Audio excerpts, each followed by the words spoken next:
Well, when it comes to figuring out what's happening to consumers and their eating habits in New York, there's a company that's very well placed to know what's going on, New York-based CBX. And I've been speaking to Joe Boner, who heads up their branded environments. Joe, there's some big changes happening here in New York. Tell us a bit about what you see going on. Well, I think the big thing overall is New Yorkers like good food.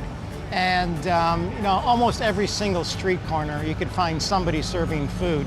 So the quality, the experience, all has to be better than the guy next door. So the competitive environment is actually quite fierce. You take a local restaurateur, Danny Meyer, who has some pretty successful restaurant concepts, who created a hamburger chain called Shake Shack. When he opened up his first one, there'd be an hour wait in line.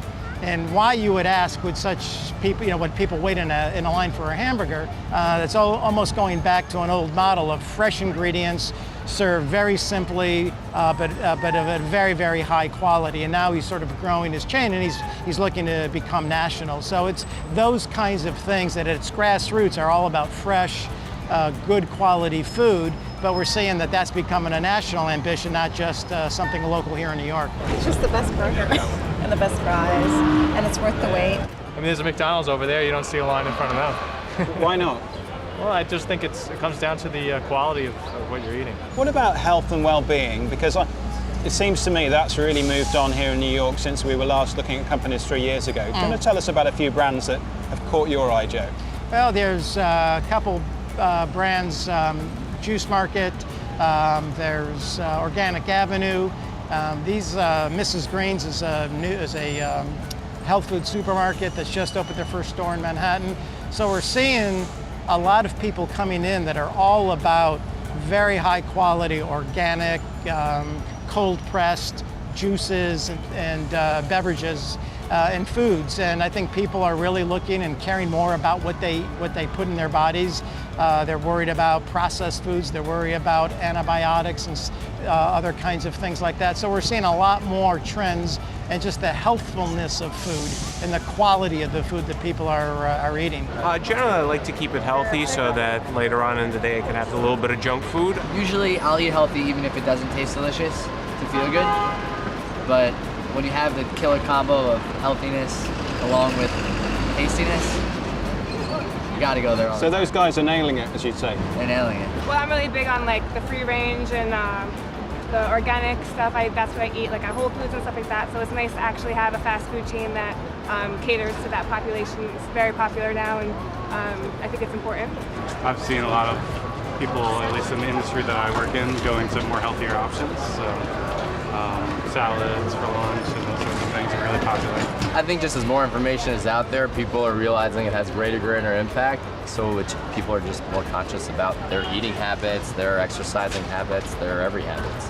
So just thinking about health and well-being a little bit more, we're looking at a lot of juice bars, and they almost seem to be pharmacy juice bars. So they're trying to create a kind of evangelical response from their customers. I mean, if you actually look at Starbucks back originally when they came out, I mean, it was a cup of coffee, but they sort of changed the experience of drinking coffee, and they did. They had this sort of evangelist following that people had to have a Starbucks coffee because it was just so much better. They'd be willing to pay 2 or 3 times the amount of money. And we're seeing the same thing. There's juice bars now that you can get, small cold pressed orange juice for $10. Some people would think $10 for an orange juice, that's crazy. But there's a generation of people that really believe that that's better for me, it's healthier, it's higher quality, and you know what, that's worth $10. And so the same way that Starbucks reinvented drinking coffee, we're seeing the same thing in other food groups. For the most part, I keep it light, get a salad. I'm really at Starbucks a lot, so I treat myself here once a week. That's why I come here 1 or 2 times a week or a day, because I'm replacing a meal with the juice. I feel better, yeah. Could I do it for weeks on end? No, but a couple times, maybe a couple days in a row, absolutely. So I love it because you step into the store and you're stepping into a mindset. They're not just selling juices, they're selling a lifestyle philosophy. So on the wall there's a map about the Juice Press Guide to Wellness. It's a whole map of different things. And I kind of like being exposed to that. It moves it from a simple transaction to actually there's something broader on offer here. So the one thing we haven't talked about is experience, and I think part of what's connecting a lot of these people to spending $10 for a juice or whatever it might be is this really crafty, craft-made, homemade, authentic experience that they just believe they can't get anywhere else. And I think, you know, the lessons for me in convenience stores is that's what people are looking for. So I could sell a pre-made sandwich in a refrigerated case, or I could deliver you a really well-crafted sandwich that you feel like is really made just for you. I think those are the kinds of experiences that people are looking for. It's this idea of handcrafted, of high quality, and I think it's something that convenience stores certainly could execute.